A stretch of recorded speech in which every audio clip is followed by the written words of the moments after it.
Next lesson is a little bit about finding area.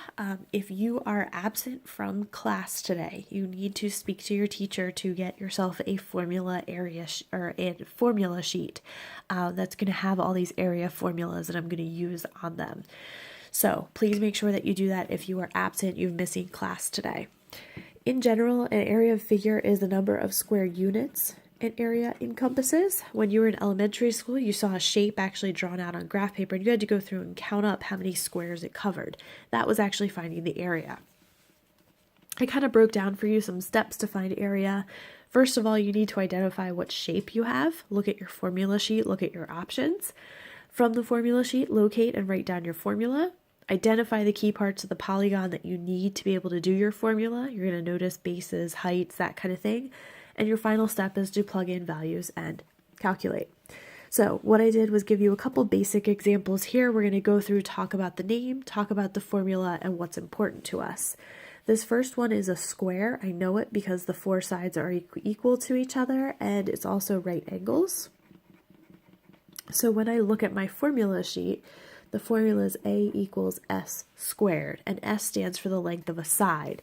So in this one, it tells me the side is 7 feet.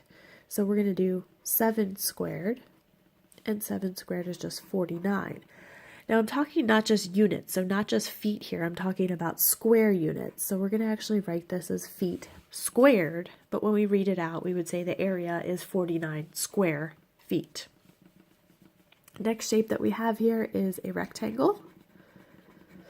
And when I consult my formula sheet, I see that area equals length times width. You'll notice the L is marked and the W is also marked on the picture.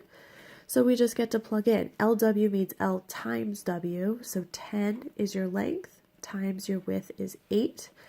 I went ahead and used the dot here because I don't have any decimals or anything that might get confusing. So I have 80 square centimeters for this one. In this one, we actually have a triangle. And my formula's area equals 1/2 base times height. Here's your little trick. The height of a triangle needs to go from the top of the triangle to the bottom, but it has to be perpendicular or forming a right angle. So when you see that right angle, that's actually part of the letter H. So in this triangle, you're noticing I'm going to kind of have to turn my paper upside down so that I can actually see the H the right way. This piece right here, this is my H value. That's my height. The height will always cross over the base. So if you think about it, finish this out, this H, and it makes a B, which brings you to the bottom here, which is really the top, quote unquote, of our triangle. We had to turn it around. So this is going to be my base. So if I turn it back over, my height was 12, my base was 20. So now 1/2 times base of 20, height of 12. So I get my area equals 120 square units. Anytime it doesn't give you a unit, just go ahead and use the word units. Next one, this one's a parallelogram.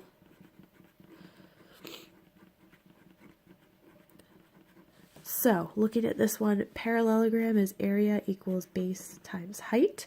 You're going to notice in here we have the H again. So this right here is your H value. And close it up down here. This is the bottom. This is your B.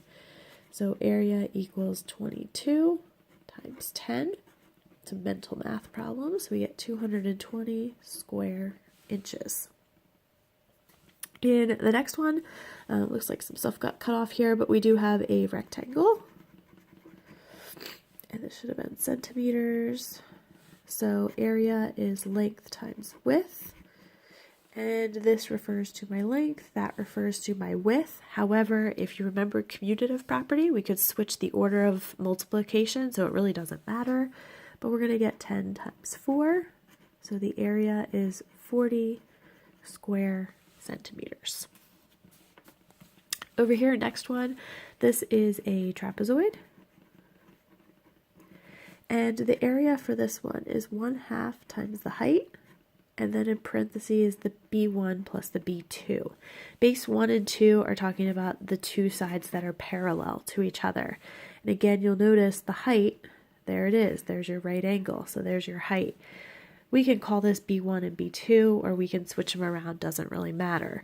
So area equals 1/2 times, my height is 4.4, so I'm going to put this in parentheses actually, and in parentheses B1 plus B2, so 6.7 plus 9.3.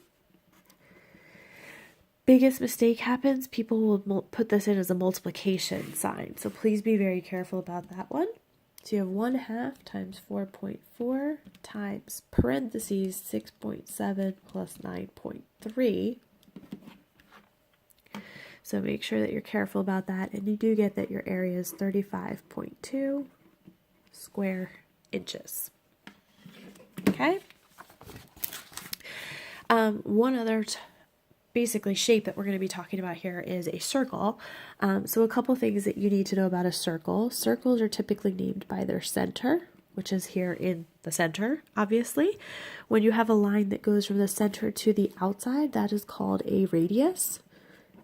Your radius can be drawn anywhere on your circle. From here going all the way across the circle through the center, we call that the diameter. And the diameter is actually made up of a radius this way and a radius that way. This other type of line, if it just cuts through the circle, it's just called a chord. And so this we would call, here's our circle, and typically let's call it A in the center, so this would be called circle A then. So a quick concept that we need to chat about though are how are the radius and the diameter related? So remember we said the radius goes from the center to the outside, so that's just the radius. The diameter goes all the way across, but the radius would go from the center to the outside, and a radius could go from this center to the outside. So if you notice, the diameter is actually equal to 2 times the radius. So the diameter equals 2 times the radius. Or you could think about it as the radius is really just half of the diameter. Those are kind of the two ways to think about this one. So when you look at a picture of a circle, you have to figure out which one do you have, the radius or the diameter, and double check to see what's actually happening with your formula and which one you would need. So right here, this is a circle. On your formula sheet, the formula is pi r squared. Pi is actually a special number. It's 3.14 and it continues on. For our purposes, we're going to be actually just using 3.14, so we're going to round pi. In this picture here, here's the center going out. This is 5, so this is my radius. So I can actually plug it right in. So I have pi times 5 squared. One of the things that will require you to do is to leave your answer in terms of pi, which basically means write your answer with pi still in it. So in that case, all you can do is 5 squared, which is 25. So you would write this as 25 pi. That's actually what we call an exact answer because we haven't rounded anything. What we can do then is take our calculator and multiply 25 times 3.14, and we get 78.5, but this is an approximate answer now. So we put little squiggly equal signs, so about 78.5 square centimeters. In the next example, we also have a circle. So our formula is area equals pi r squared. You'll notice though that this one goes all the way across, so that's my diameter, but I need the radius, so I just need the half part, which is going to end up being 4, because the radius is half of what the diameter is. So again, area equals pi times 4 squared. Leave pi, but you can do 4 squared, that gives us 16 pi. And 16 pi is going to give us about 50.24 square centimeters. Last one here is a triangle. So your area equals 1/2 times base times height. Look in your picture, you have the height, so here it is, there's your h, and it goes into the base, which is right here, so 36. This 26 is just extra information. So 1/2 times 36 times 21. So we end up with 378 square inches.